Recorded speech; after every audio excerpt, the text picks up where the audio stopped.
SWEIMEH, Jordan. A day after Houthi rebels in Yemen killed the former President Ali Abdullah Saleh, his son was reported on Tuesday to have emerged from enforced seclusion in the United Arab Emirates and to have vowed to avenge his father's death.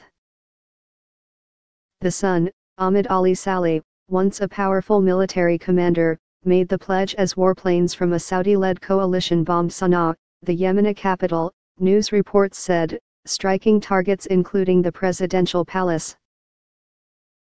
The level of fighting on the streets of the city seemed to be lower than in preceding days, after Mr.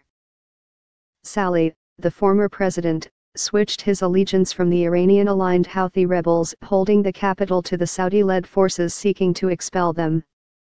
The move cost him his life, as Houthis turned their fury on him for what they considered a betrayal. Although the precise sequence of events surrounding Mr. Saleh's death remained unclear, a video broadcast by the rebels showed his body dumped in the back of a pickup truck. Ahmed Ali Saleh, quoted by the state-run Al Akhbariya television station in Saudi Arabia, said, "I will lead the battle until the last Houthi is thrown out of Yemen. The blood of my father will be hell ringing in the ears of Iran," he added.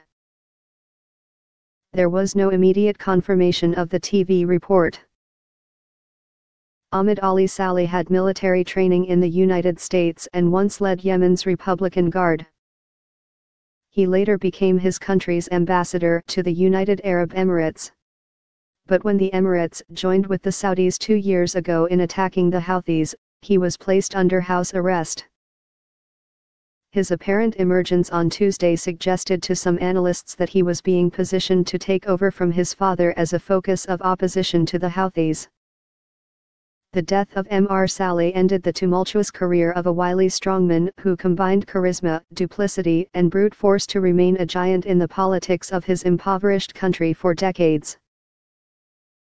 Mass protests in 2011 during the Arab Spring forced him to stand down as president, but he confounded those who thought he might retire quietly by returning to the country to rally his followers and forge an improbable alignment with the Houthis, before breaking with them just days before his death.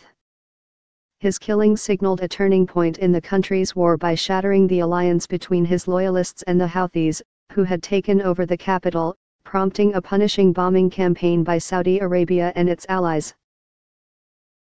The political fracturing could make it harder for the parties to negotiate an end to the conflict, analysts said, while renewed fighting in Sana'a could worsen the humanitarian crisis afflicting Yemen. Millions more need emergency food aid. Millions more need emergency food aid.